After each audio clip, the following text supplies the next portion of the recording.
ಕೂಡ ತಾವು ಸ್ಪಷ್ಟಪಡಿಸಿದ್ರಿ sir. D K Shivakumar ಅವರು ಸಿಎಂ ಆಗಬೇಕು, ಯತೀಂದ್ರ ಅವರ ಒಂದು ಸ್ಟೇಟ್ಮೆಂಟ್ ಈ ಒಂದು ಚರ್ಚೆ ನಡುವೆ ಕೆಲವೊಂದಿಷ್ಟು ಶಾಸಕರು, ಅದರಲ್ಲೂ ಸಿದ್ದರಾಮಯ್ಯ ಅವರ ಆಪ್ತ ಬಣದಲ್ಲಿ ಗುರುತಿಸಿಕೊಂಡಂತರು ಫಾರಿನ್ ಹೋಗ್ತಿರೋ ಚರ್ಚೆ ಆಗ್ತಾ ಇದೆ ಸರ್. ತಾವು ಏನಿದೆ? ನನಗೆ ಗೊತ್ತಿಲ್ಲ ಯಾರು ಶಿವಕುಮಾರ್ ಪರವಾಗಿ ಗುರುತಿಸ್ಕೊಳ್ತಾ ಇದ್ದಾರೆ, ಯಾರು ನಮ್ಮ ಮುಖ್ಯಮಂತ್ರಿ ಸಿದ್ದರಾಮಯ್ಯ ಸಾಹೇಬರ ಪರವಾಗಿ ಗುರುತಿಸ್ಕೊಂಡಿದ್ದಾರೆ ನನಗೆ ಗೊತ್ತಿಲ್ಲ.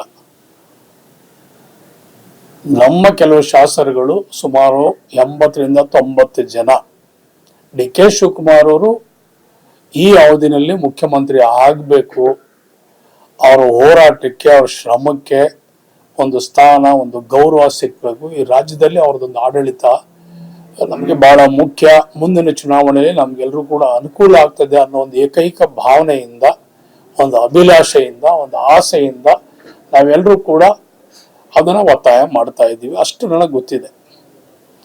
ಯಾರು ಸಿದ್ದರಾಮಯ್ಯ ಸಾಹೇಬರ ಪರವಾಗಿದ್ದಾರೆ, ಶಿವಕುಮಾರ್ ಸಾಹೇಬರ ಪರವಾಗಿದ್ದಾರೆ ಅಂತ ನನಗೆ ಗೊತ್ತಿಲ್ಲ.